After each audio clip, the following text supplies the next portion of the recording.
This is a Strong is a Mindset podcast, episode number 155. Could you and your family give up added sugar for 40 days? We did, and let me tell you what we learned. This is the Strong is a Mindset podcast, where you'll learn how to build both a strong body and a strong mind by eating, moving, and thinking.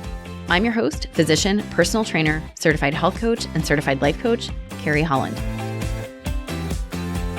Hey, how are you? What's new? What's good? So, what's good here? Well, this episode is a little different today. I'm going to share with you an experiment that our whole family took on. I'm going to tell you about how our family did a sugar-free experiment, how we gave up all added sugar for Lent, what we learned, what stuck with us now 2 months later, and most importantly, what you can do with this. So I want you to walk away with tangible insights and ideas from this episode.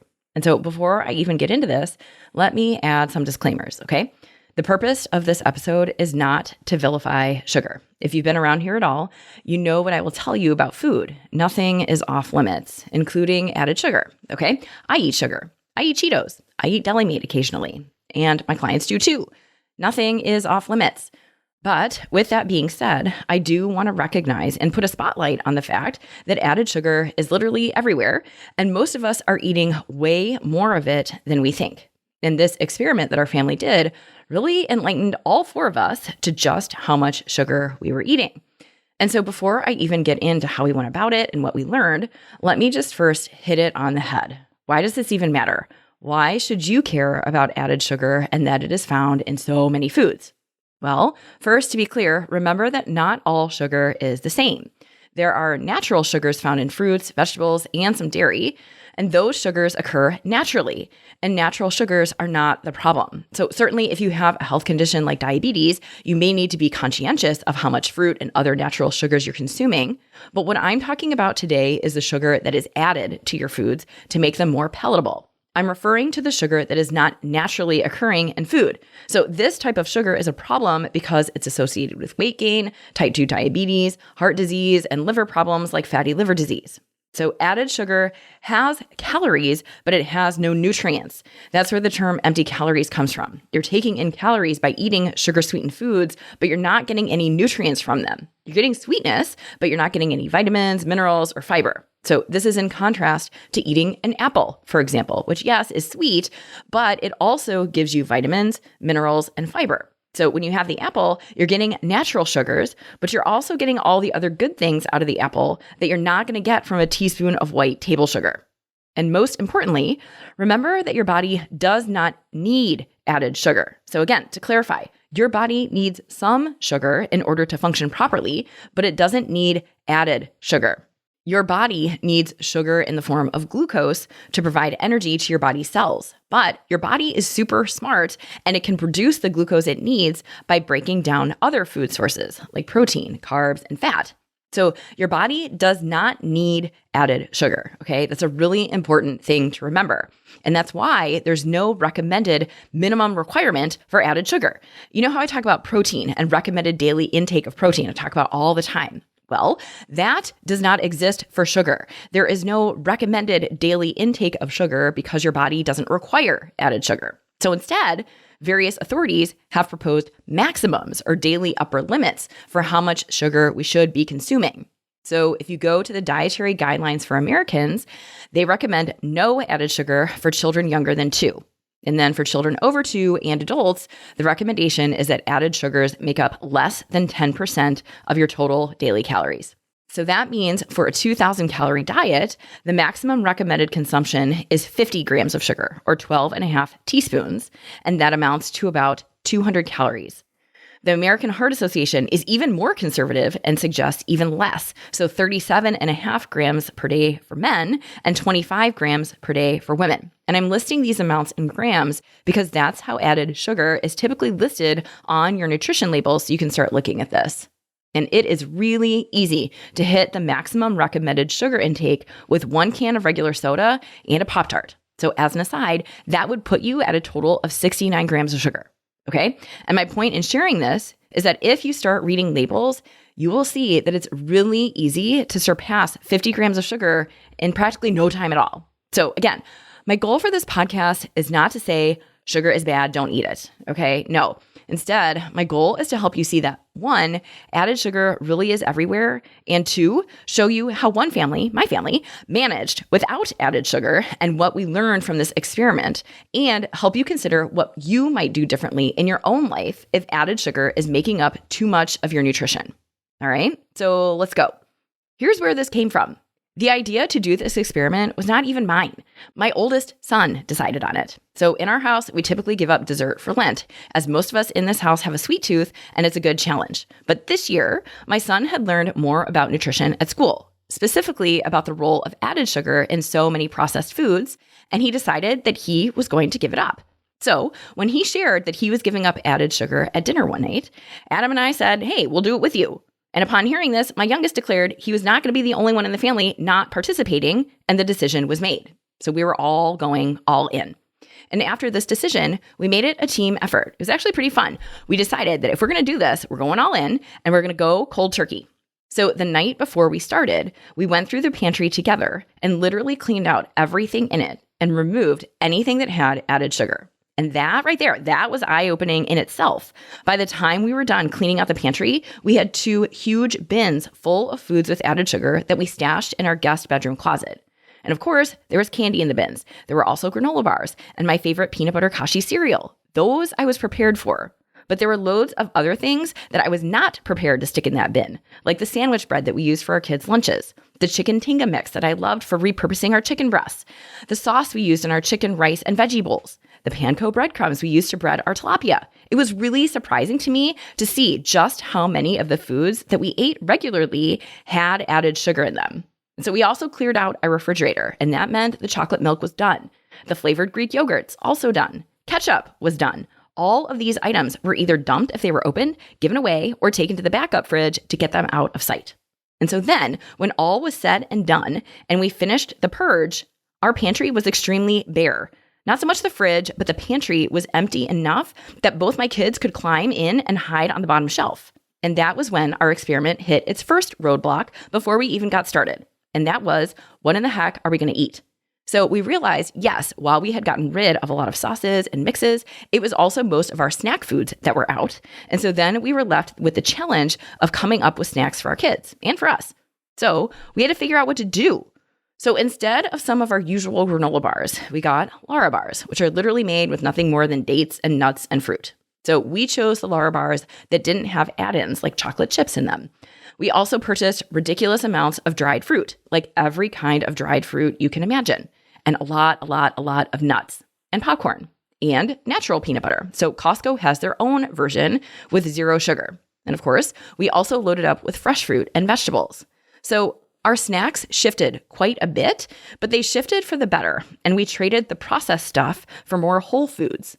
The other roadblock we encountered before we got started was finding replacements for foods that we eat commonly. So the bread that we used for the boys' sandwiches, that was out. So we searched the bakery at the grocery store and found a sourdough loaf with way less ingredients and no sugar. The breakfast smoothies that we were making for the boys with sweetened protein powder, well, those were gone too.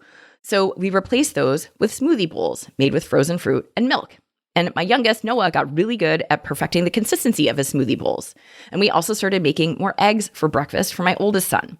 So the other food that was out was cereal, and that was probably the hardest to manage. So in our house, we have an 8 p.m. cereal convention where all 4 of us have a small bowl of cereal. The household favorite up until this experiment was the Kashi peanut butter cereal, but obviously that was no longer in the cards. So I did some label reading at the grocery store and found that plain shredded wheat has no added sugar, and grape nuts also has no added sugar. And I know what you're thinking. Who in the world eats plain shredded wheat and grape nuts? Well, we did. I like grape nuts at baseline, so this is not a stretch. But admittedly, I was not sure how it would go when my kids poured themselves a bowl of plain shredded wheat. My oldest, he was a little bit on the fence about it and started eating yogurt instead. And my youngest is still eating it even now. So the other replacement I made was trading in flavored Greek yogurt for plain Greek yogurt. That one was a little bit harder for me, but it gave me the opportunity to figure out how to get creative. So I'm currently on an oatmeal for breakfast kick, but oatmeal alone does not have enough protein for what I'm aiming for at breakfast. So as a side note, a serving of Quaker oats or half a cup of dry oatmeal, that's 5 grams of protein. So I mixed plain Greek yogurt with my oatmeal, and that added 18 grams of protein to my breakfast, which is much better. And then I added a serving of the Costco natural peanut butter, and that got me another 8 grams. So that got me to 31 grams total of protein for breakfast. And when I found that I added other stuff to my yogurt like berries, it made the tang of the plain Greek yogurt less tangy. And honestly, our lunches and dinners really didn't change that much otherwise. We did end up pretty much with no sauces other than mustard, so that was hard because most every other sauce on the shelf has sugar or sugar alcohol in it, including ketchup, which is a staple here. So we either went without it, or if my kids really wanted it, they had a sugar-free version. But overall, we were able to find substitutions and replacements that were free of added sugar, that we actually liked, and that didn't taste terrible. So the other roadblock that we ran into were cravings. But to be honest, it really wasn't so bad. So for me, I have a love for Skippy peanut butter bites, and those obviously were out once this experiment started. And a few days in, I definitely could have handled a few of those peanut butter bites. My youngest, he also really likes peanut butter, and he loves Nature Valley peanut butter biscuits. So it took him a few days to get used to not having those in the pantry. Adam, he likes an occasional spoonful of Blue Bunny ice cream. Evan, he likes chocolate milk. So we all had some foods we were initially craving. But we all waited it out, we didn't die, and after a few days, it wasn't a big deal at all. We had other food available, we ate fruit, we ate dried fruit, we ate our shredded wheat, and eventually the cravings simmered down. So one of the other surprising challenges that I noticed, which I was not expecting, was that I initially felt more hungry in the first few days after we cut out the sugar. My oldest son also noticed it too. And I didn't know until I started digging that this is normal and can happen. And so here's why. So think about what happens when you eat foods with sugar, especially processed sugar. Your blood sugar spikes and then it drops. And when your blood sugar drops, you feel hungry. When you cut out added sugar, your body takes time to adjust to more steady blood sugar levels. And in that transition, you may feel hungrier as your body recalibrates. And besides that, eating a lot of sugar over time can make your body's natural fullness signals less effective. And when you take out added sugar, those signals may take a while to return to their normal state. So you might feel hungrier while your body adapts. And additionally, your brain's reward system may be used to certain amounts of sugar and the reward sensation that it provides. So when you take that sugar away, you also take that reward sensation away, and it may cause your brain to crave that same feeling, leading you to feel hungry. So there are a number of reasons that could lead you to feel hungrier when you initially cut out added sugar, and my son and I definitely noticed it. It went away within a few days for both of us, and we were just fine. But it was definitely an unexpected challenge that I was not prepared for. So, challenges aside, there were a few surprising outcomes we noticed as a result of this experiment. So first, I mentioned it a little already, but it was the realization that added sugar literally is almost everywhere. It was in foods that we were not expecting, like the breadcrumbs. It was pretty much in every sauce we were used to using, like ketchup, pasta sauce, and barbecue sauce. It was in our kids' sandwich bread. It really is everywhere. And unless you're looking for it, you may not realize just how much you're eating. So one of the outcomes for me, anyway, as someone who shares grocery duty, was that I started really looking more critically at food labels to find where added sugar was sneaking into our food, and I chose alternatives that did not have sugar. And while I just mentioned that, one of the other outcomes of this experiment was that my kids have also started paying much closer attention to nutrition labels. When we're at stores, they'll pull random items off the shelves and look at the nutrition label. We were at a store just a few days ago, and while we were waiting in line to check out, we passed the drink cooler that's filled with all the sodas, Gatorades, and the bottled coffee drinks. So my son pulled out a 20-ounce bottle of regular Mountain Dew, and he made us all go around and guess how much added sugar was in it. And we were all totally off. We were all way too low. So for anyone wondering, a 20-ounce bottle of regular Mountain Dew has 77 grams of sugar in it. That's 19 teaspoons of sugar. So when you have a minute, and if you're curious, go into your kitchen and measure out 19 teaspoons of table sugar. It is mind-blowing. And that is in one bottle of soda. And all of this is to say, my kids are now much more cognizant of added sugar in foods. They look at the sugar in some of their favorite cereals and think twice before adding them to the grocery cart. And this is also where we had to be careful. Because while having that awareness is great, and I'm so glad that my kids are paying attention to what they're eating, I also recognize that this can be a slippery slope. I don't want them to be afraid of sugar or to see sugar as a villain. And it's not our expectation at all that our kids are not going to eat it. But this experiment was an opportunity for us to reinforce the idea of moderation and being choosy about what, when, and how much added sugar we eat. We encourage them to keep paying attention and make intentional choices because we can't and we don't want to police every bite of food they eat.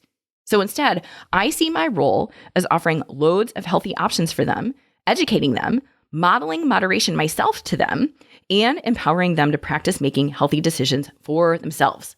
So the lesson here was most definitely not don't eat sugar. Instead, it was be aware of sugar and decide how much you're going to have. And I hope that's a lesson that stays with them. All right, another outcome of this experiment was that we all noticed food tasted better. Fruit and veggies, they tasted more real. The natural peanut butter without sugar in it. At first, when I started eating it, after eating Jif every day, at first, that natural peanut butter tasted so bland to me. There didn't seem to be any flavor to it. But then, as days and weeks went on, I found that it tasted much better and more flavorful and more real. And what's interesting is that once the experiment was over, I opened up a jar of Jif and I had just a little taste. And it did not taste right. And this is coming from someone who eats peanut butter every single day. And 95% of the time, it was Jif up until now. And after this experiment, the Jif just doesn't taste right to me anymore. It tastes sweet, but it doesn't do it for me the way that it used to. And I definitely was not expecting that. And my kids also noticed that foods tasted better. We all got into fresh berries and realized how good they taste just by themselves. And it was really eye-opening. And there's science to explain this too. It's fascinating. So natural foods like fruit and vegetables, they will often taste better after you reduce added sugar intake because your taste buds become more sensitive to sweetness. So the natural sugars in these foods stand out more. So when you regularly eat a lot of sugar, your palate gets used to very sweet flavors, and that makes natural foods seem less sweet. But when you reduce your added sugar intake, your taste buds will reset. So the natural sweetness in fruits and veggies is more noticeable. And you may even find that foods that were previously very sweet now taste less palatable, like my Jif. So when all was said and done and the 40 days ended, I wanted to get everyone's input and perspective on our family experiment. So I went around individually and asked my family members for their observations on going sugar-free. So first, we all noted that doing this experiment together made it easier. I'm not sure how it would have gone if one of us decided to sit it out and eat candy and cookies and cereal while the rest of us were eating veggies and fruit. So having the buy-in and commitment from all four of us made the experiment so much easier.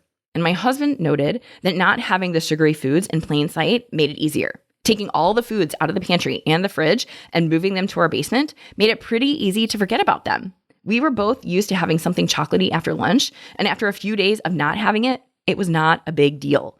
Not having chocolate in plain sight when you open the pantry makes it a lot easier to skip the chocolate. And it makes sense. You're controlling your environment to make it work for you. So the other thing he noticed is that it really didn't take long to not crave the sugar. Between not having the sugary stuff front and center or even available in the pantry and having plenty of other real whole foods to eat in its place, it wasn't that big of a transition. And he also noticed that he was eating a lot more dried fruit, but he was also eating more fresh berries and other whole fresh fruits along with it. And his overall takeaway was that this was a positive experiment for our team. So then I went to my youngest, who's 10, and he had a number of observations that he wanted to share after our experience. And when I told him that this was research for the podcast and his input was going to be put live on air for all to hear, he found that he had a lot to say. So his observations, and these are straight from his mouth, were, I didn't think we would be taking out so much food from the pantry when we started. We eat way too much sugar. It is annoying not having the things you're used to, like peanut butter biscuits, but you get used to it. I feel healthier because I'm eating a lot of fruit. It's going to make me healthier when I'm older. It feels good to eat real food. And last but not least, smoothie bowls taste good. And I would have to agree with all of his assessments. He got really good at the smoothie bowls. And now my oldest, who's 12, he is a man of fewer words. And so when I asked what he found after participating in our family experiment, he shared, and I quote, "It wasn't as hard as I thought it would be. I think it will help me in sports to not have so much sugar. I poop a lot more. I eat a lot more nuts and dried fruit." And that gave us an opportunity to talk about the effects of dried fruit on our colon. So dried fruit is a concentrated source of fiber and sorbitol, and both of these can cause you to poop more often. So the fiber, that adds bulk to your stools, and the natural sorbitol found in dried fruit draws water into your gut to soften your stool and promote regular bowel movements.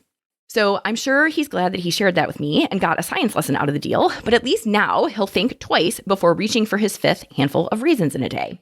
And that brings me to another interesting observation he made. He noticed that he was going into the pantry, assessing his options, and sometimes walking away empty-handed. Because we had a smaller variety of foods in the pantry and it was less snacky stuff overall, there were less things to grab.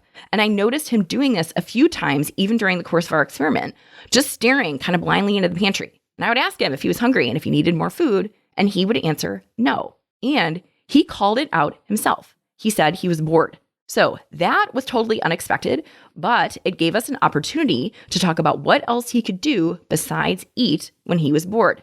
It gave us the chance to talk about how boredom doesn't mean head to the pantry for a snack. It gave us the chance to talk about allowing the feeling of boredom without having to do anything in response to it. So I used it as an opportunity to normalize feeling boredom because it's natural and normal for all of us, and it doesn't mean we have to eat. So again, that was not something I was expecting as an outcome from this experiment, but it showed me that boredom and snacking can be linked even for kids. So I want to be careful about how I think and talk about this with him because I never want him to feel self-conscious about eating or feel like food is off limits or bad. But what I noticed is that when we didn't have a pantry full of hyperpalatable, sugar-filled snacks, it created a natural pause. It gave him and me a chance to notice when we were reaching for food out of habit or boredom instead of hunger. And yes, we talked about this gently, making it clear that feeling bored is normal and it doesn't have to be fixed with food. And if he does want a snack, that's okay too. We just have more options now that are real whole foods. My goal wasn't, and it isn't, to restrict him or create rules, but to help him and really all of us build a little more awareness around eating. And honestly, that is the real win from this whole experience, that we're all a little better at noticing, reflecting, and choosing. The other thing I'll point out is that we did not give up sugar entirely. During our experiment, there were family birthday parties, there were gatherings, there were school field trips, and we didn't skip the food that was offered. We didn't binge on sugar either. That was our choice, and we decided to eat what was in front of us, and we didn't make a big deal out of it. We didn't tell the kids, hey, don't eat the cake at the birthday party. We let them make their own choices. And sometimes they had the cake, and other times they didn't. And honestly, that's exactly what I want for them to make their own choices and to make those choices conscientiously instead of having the cake just because. I want them to decide on purpose. And I want to make it clear here if I haven't already. Sugar is not the villain. Food is not good or bad. There is no moral value attached to what we eat. What matters is how you think about it, how you feel when you eat it, and how you balance your choices. I don't want you, I don't want my kids, I don't want myself to fall into the trap of thinking that eating something with sugar makes you bad or weak, or that it's something to hide or feel guilty about. Food is food. Sugar does not need to be your enemy. And what we learned through this experiment wasn't that sugar is off limits. Instead, we learned that we have the power to make choices that feel good for us without guilt or shame. All right? And so now that the experiment is over, I wanted to share with you where we are currently. We set out at the beginning to go 40 days without sugar. And if you know me at all, I'm not really into hacks or challenges or 30 days to whatever. So then our whole family goes and does something like this, which I know might seem counter to what I have mentioned before on this podcast. But here's what we did. We addressed the question that naturally comes up when there are time-limited challenges like Lent or 30 Days of Fitness or 75 Hard or whatever time challenge you've tried. We answered the question, and then what? Because in my mind, if you're going to take on any sort of program or challenge or time-limited hack, I want you to be prepared for what you will do once it's over. And that means answering the question, and then what? So for us, our answer to "and then what" meant a number of things have changed as a result of our experiment. So for one, we stopped buying chocolate milk. We realized that we didn't need it. We stopped buying sandwich bread that has sugar in it and are now buying the bakery sourdough instead that has fewer ingredients and stuff in it. We stuck with a pasta sauce that has no sugar. We switched to the Costco natural peanut butter that has no sugar and tastes like liquid peanuts. Our cereal selection has slimmed down quite a bit, and we still eat shredded wheat and grape nuts. The only chip type of snacks that we have are popcorn or pretzels that aren't made with sugar. So my youngest son has resumed eating his beloved peanut butter biscuits and occasional candy. But other than that, his sugar consumption is overall pretty low.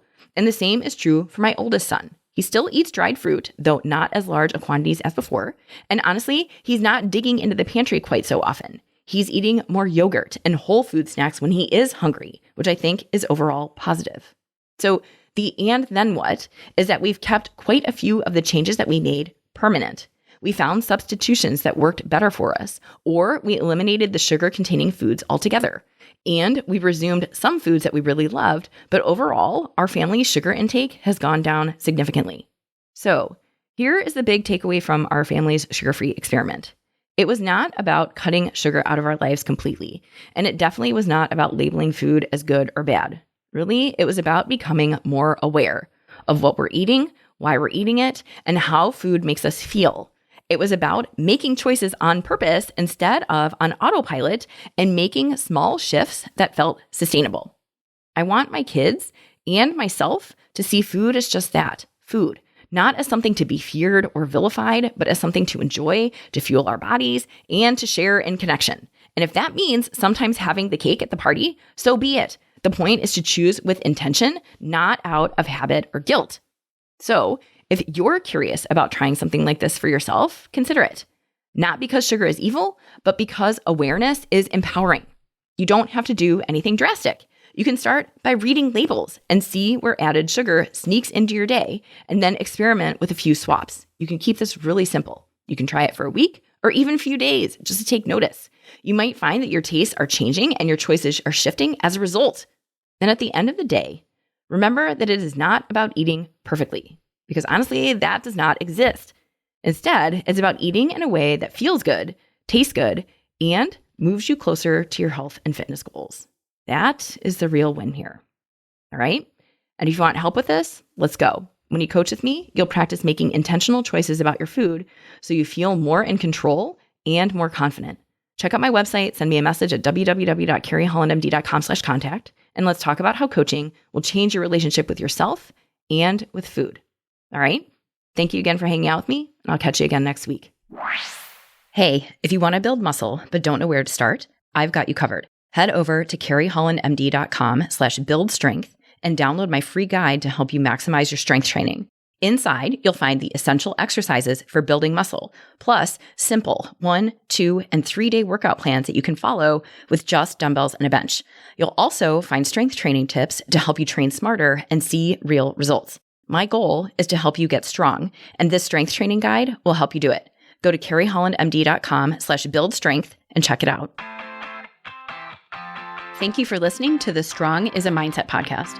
If you want to learn more about how to build both a strong mind and a strong body by eating, moving, and most importantly, thinking, check out carriehollandmd.com.